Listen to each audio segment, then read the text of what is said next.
Let me take you back. Back to a time when the world was caught in the grip of a devastating war.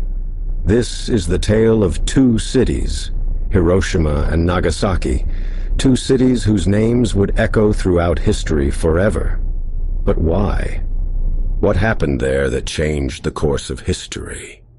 And why does it still matter today?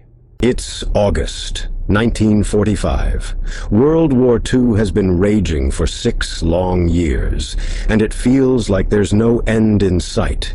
Millions of lives have been lost, countries torn apart. And for Japan, the conflict is especially fierce. But then, the world is about to witness a weapon like nothing it has ever seen before. Hiroshima, August 6th, 1945. It's a Monday morning.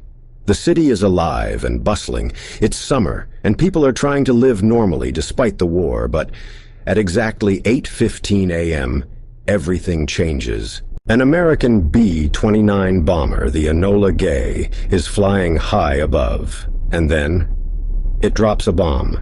But this isn't just any bomb. It's the first atomic bomb ever used in war. They called it Little Boy.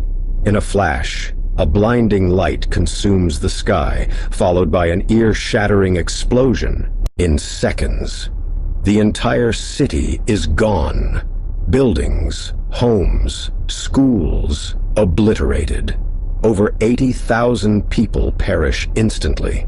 In a single, terrifying moment, Hiroshima becomes a wasteland. Those who survived the initial blast weren't safe either.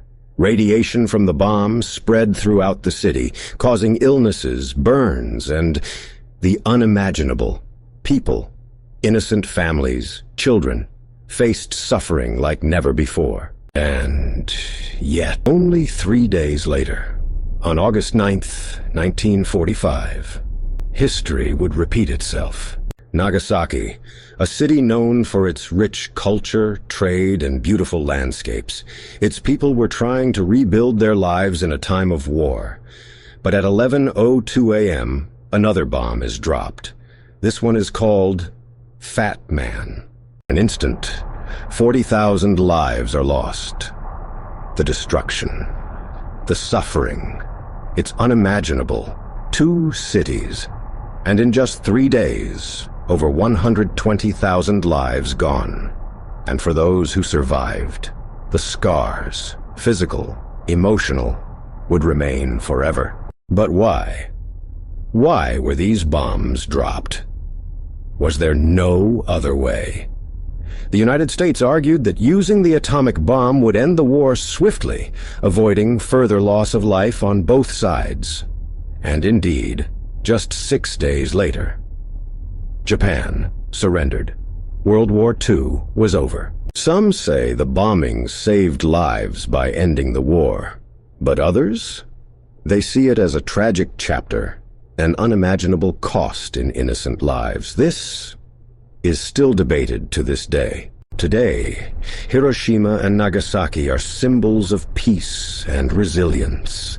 The people rebuilt their cities, their lives, and they turned their pain into a mission to ensure that no one would ever face such horror again. Every year, people gather in these cities to honor the lives lost and to call for a world without nuclear weapons, because if we forget what happened, if we fail to remember the cost of such power, what might the future hold? Sadako Sasaki, a young girl who survived the initial blast in Hiroshima, but later developed leukemia from the radiation. She began folding paper cranes, hoping to reach 1,000 as a wish for peace. Her story has inspired millions around the world to remember the horrors of war and the hope for a world free from nuclear weapons. So, what can we learn from Hiroshima and Nagasaki? We learn that peace isn't something we should take for granted. It's something we must work for, fight for, and cherish, so that future generations never have to endure such pain. Let the tale of these two cities be a reminder, a powerful message to choose peace, understanding, and compassion over destruction.